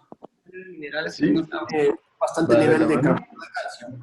Exacto. Todo eso genera que tengamos un pH alto, un pH alcalino. y pH que genera que el agua sea dura. Y el ejemplo más claro que dicen para el agua dura es, ustedes cogen jabón y tratan de generar espuma y el agua dura no va a permitir que se genere espuma. Entonces tengan eso en cuenta. Que en las aguas subterráneas nosotros tenemos pHs bastante altos, por lo que me dicen contenido de sulfato, contenido de minerales, etcétera, etcétera. ¿Sí? Tengan eso en cuenta. Es una de las principales desventajas. Entonces, muchas de estos contenidos del agua subterránea pueden eliminarse con tratamientos muy simples, pero necesitan tratamiento. En cuanto a las desventajas, en cambio de las aguas superficiales, es que obviamente son fáciles de contaminar. Lo que decíamos, nos ponen una urbanización al lado de la captación, descargan el agua directamente y nos fregamos. ¿Sí? Ejemplo clarísimo, el reservorio de Huango Polo, ¿no es cierto? Nosotros tenemos un reservorio importante en Huango Polo y alrededor tenemos una gran cantidad de viviendas que pueden generar contaminación. Lo mismo la Boca Toma de San Rafael. Nosotros tenemos la Boca Toma y en esa Boca Toma tenemos viviendas alrededor y fácilmente pueden generar descarga, se puede contaminar el agua fácilmente. La calidad puede ser variable, ¿sí? Si nosotros tenemos una fuente superficial y en cierta época del año baja considerablemente el caudal, obviamente las descargas que afectan la calidad del agua van a generar una variación importante en la calidad. Y lo mismo si tenemos un flujo muy grande en cierta época del año, va a mejorar considerablemente la calidad del agua. Alto color, obviamente no es desventaja propiamente dicha, pero sí el color hay que tenerlo cuidado, especialmente por la cantidad de sólidos suspendidos que genera cierta turbiedad. Lo mismo está aquí, alta turbiedad, ¿sí? Las partículas muy pequeñitas, las arenas finas, los limos, generan lo que es turbiedad en el agua. Olor y color biológico. Esto se refiere a que en muchos casos podemos tener mal olor cuando se estanca un poco cierta cantidad de agua, ¿sí? Y lo mismo el color, en función de la cantidad de material biológico que tengamos, puede ser bastante variable. Y alta materia orgánica. La alta materia orgánica va de la mano con la fácil contaminabilidad del agua. Nosotros tenemos descargas de aguas hervidas, podemos tener descargas de animales y eso puede generar un alto contenido de materia orgánica. Mientras que las aguas subterráneas tienen como ventajas es que están protegidas, ¿no es cierto? No hay agentes que las contaminan fácilmente. No tienen mucho color. Normalmente los estratos de suelo sirven como un medio filtrante. Y, por ejemplo, un ejemplo bastante interesante es que en Holanda, en muchas zonas donde hay bastante contenido de arena, se utiliza esa arena como un método de tratamiento para el agua. Entonces, las capas de arena son un gran filtro para el agua y el resultado es que se obtiene agua de muy buena calidad pasando por esos filtros de arena. Entonces, en esencia, se utiliza el medio existente para generar una filtración del agua y ha dado muy buenos resultados. Baja turbiedad, lo mismo, ¿no es cierto? Se genera un medio filtrante en el suelo, entonces la turbiedad baja. La calidad es constante, lo mismo. Nosotros vamos a tener una calidad del agua bastante similar a lo largo del tiempo, porque no hay variaciones de caudal tan importantes. No es muy corrosiva el agua, ¿sí? Es más básica que ácida, entonces no es corrosiva. Bajo contenido de materia orgánica, lo mismo, ¿no es cierto? Nosotros no tenemos la facilidad de que llegue materia orgánica fácilmente a la fuente, entonces no hay problema con eso. Y en desventaja, decíamos pH alto, porque es una agua dura. Existe cierta inaccesibilidad, que significa que nosotros necesitamos generar una obra para acceso, un pozo. Entonces el pozo tiene su costo, que si es muy profundo puede ser un costo importante. Además de que tenemos que colocar los sistemas de bombeo, etcétera, etcétera. Entonces eso genera un problema. Y es difícil de limpiar, obviamente. Nosotros tendremos que coger lo que hay. Entonces, por eso es la necesidad de todos los estudios, ¿sí? No es que podemos decir, le voy a generar una limpieza porque tiene una alta cantidad de metales. No, ese tratamiento se lo tiene que hacer ya fuera del pozo. ¿De esto alguna duda, alguien?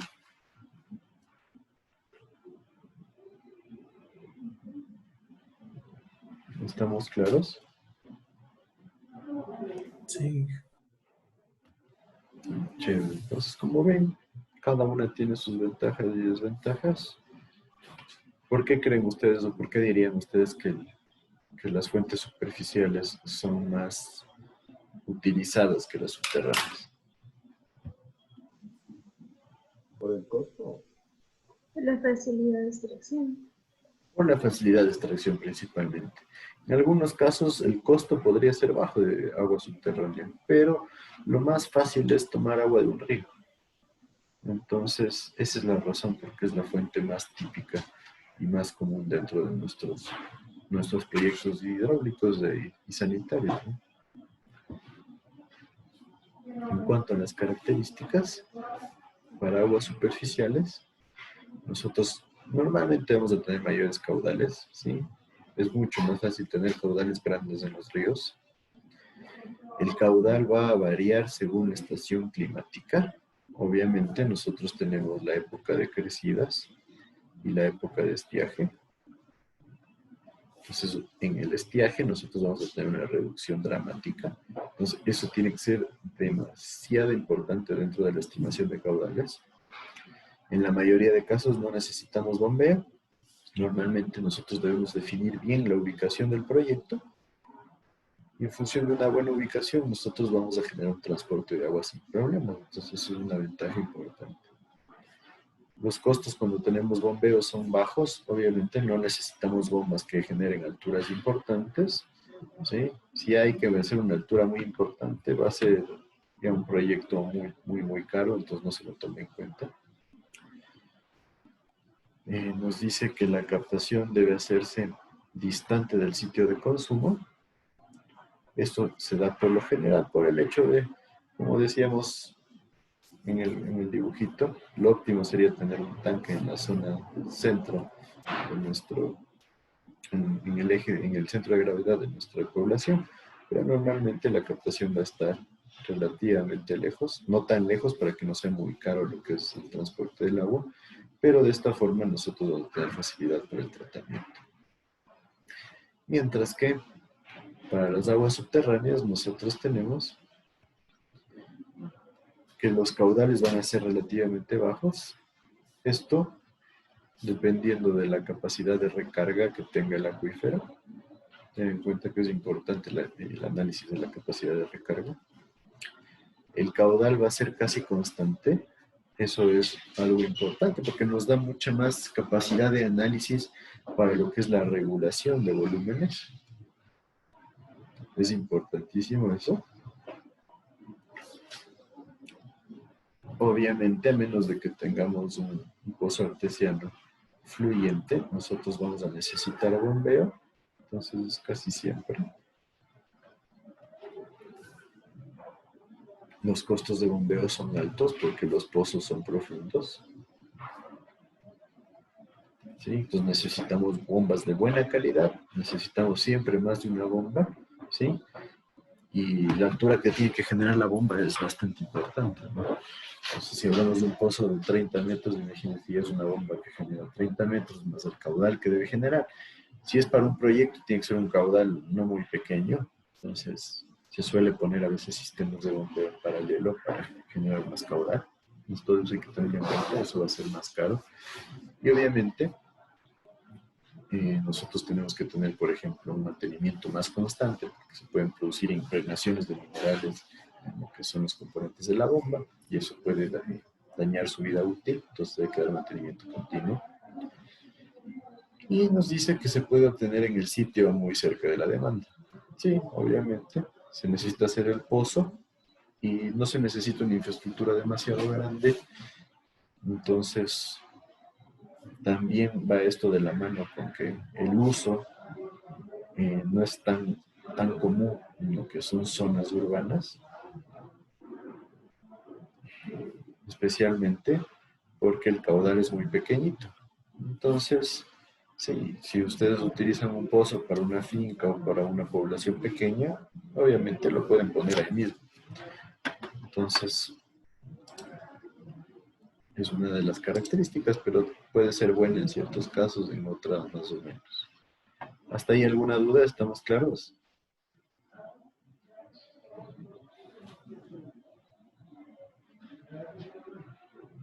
Lo tomaré como sí.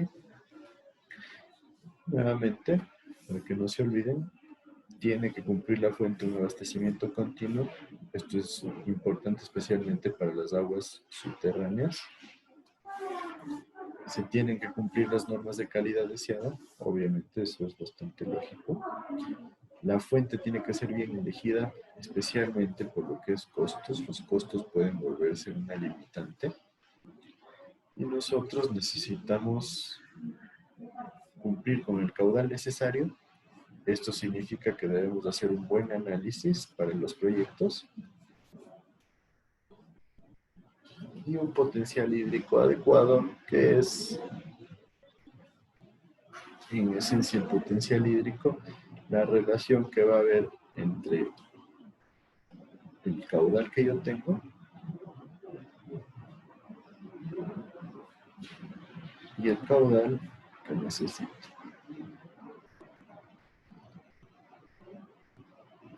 ¿Sí? Entonces, estos son los principales datos que son necesarios para poder generar un buen, o seleccionar más bien dicho, una buena fuente para abastecimiento de agua. Ahora, nosotros hablamos que una fuente es apta para el consumo humano cuando satisface los requisitos físicos, químicos y bacteriológicos que nosotros tenemos en el Ecuador dentro de nuestro Código Ecuatoriano de la Construcción, CEC, en el apartado Normas para estudio y diseño de sistemas de agua potable y disposición de aguas residuales para poblaciones mayores de 1000 habitantes. ¿Sí? Por otro lado, nosotros, no lo he puesto aquí, se lo paso, pero también debemos tomar en cuenta las recomendaciones y requisitos que tiene el TULAS, ¿sí? La Ley de Medio Ambiente, en donde nosotros vamos a tener ciertos requisitos que en algunos casos cambian un poquito respecto a lo que nos dice el Código Ecuatoriano de la Construcción. Y si tenemos un agua que no cumple los requisitos, debe ser tratada. Obviamente esto es un apartado ya un poco lógico, ¿no es cierto? Nosotros tenemos que cumplir estos requisitos, entonces si no se cumplen debemos generar un tratamiento para que permitan cumplir la normativa.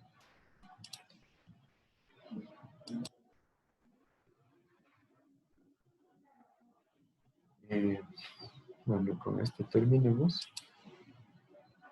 Y nos dice en este libro que el autor López, que la potabilidad del agua se mide a través de análisis físico-químicos y bacteriológicos realizados en el laboratorio sobre muestras tomadas de los puntos de interés. ¿Sí? Entonces, nosotros debemos generar un muestreo de agua de manera continua. Tenemos que seguir la normativa para eso. Y, por ejemplo, nos dice que la toma de muestras depende del tipo de abastecimiento. Para manantiales, nosotros debemos generar la toma de muestra cerca del afloramiento, ¿no es cierto? Un manantial es un pozo artesiano. En tanques de agua, 30 centímetros por debajo del nivel del agua. ¿Sí?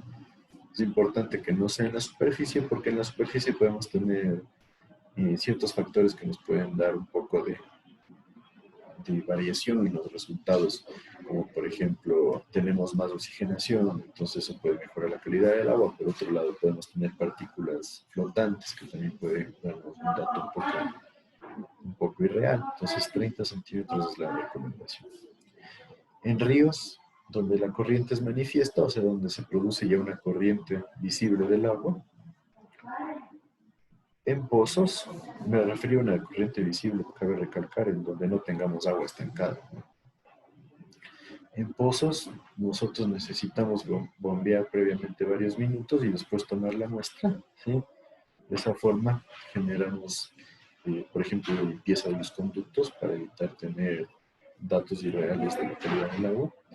Y en llaves, o sea, en válvulas, nosotros dejamos correr el agua un minuto por el mismo hecho, ¿no es cierto? Cuando está estancada el agua puede producirse lo que son impregnaciones de los materiales que tengamos ahí o los minerales se pueden impregnar en el conducto. Entonces la recomendación es dejar correr el agua un minuto. Nos dice que el volumen de la muestra deberá ser aproximadamente 2 litros, ¿sí? El recipiente se enjuaga 3 veces con la misma agua que se va a analizar, ¿sí? Obviamente antes de tomar la muestra. Y nos dice que cuando vamos a hacer un análisis bacteriológico, nosotros aproximadamente tomamos 100 mililitros en un recipiente previamente esterilizado. ¿Sí? Es importante que sea esterilizado porque obviamente vamos a ver bacterias, entonces nosotros tenemos que tener un recipiente que no tenga contenidos de bacterias diferentes a lo que ya se tiene en cuenta. ¿Sí está claro eso para todos? ¿Alguna duda de eso?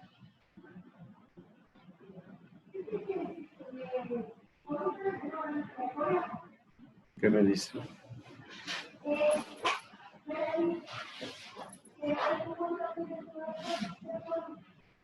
¿Alguien? No. Tengan en cuenta, todo esto son recomendaciones y como les dije, vamos a empezar a analizar lo que nos dice el Código Ecuatoriano de la Construcción y también el TULAS. ¿Sí? Ya nos tocaría ingresar a las tablas, entonces creo que eso podemos dejarle para la siguiente clase, para ahí analizar cuáles son las características de protección del movimiento. Inge, yo tengo una duda acerca del trabajo. ¿Sí? Dentro de las especificaciones que nos dijo, ¿tenemos que realizar alguna presentación acerca del trabajo?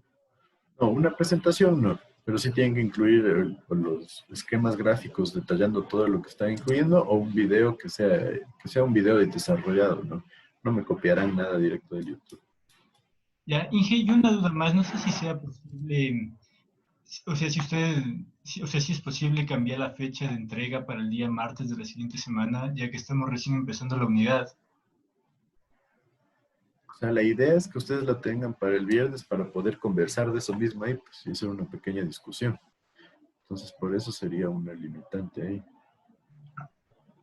Entonces, como estamos ahorita justos con el tiempo, por eso yo quisiera que ustedes ya tengan eso revisado para el viernes, ¿sí? Y poder generar una discusión en donde ustedes generen también un aporte, ¿no? Entonces, especialmente en función de la calidad del agua.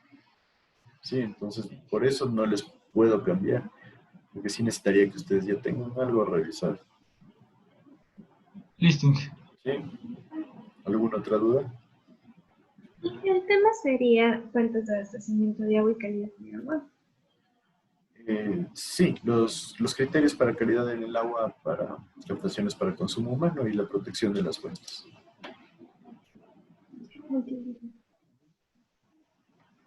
¿Alguna otra duda? Bueno, si no hay más dudas, podemos quedar ahí. Nos veríamos el viernes. Una buena semana para todos. Gracias. Gracias.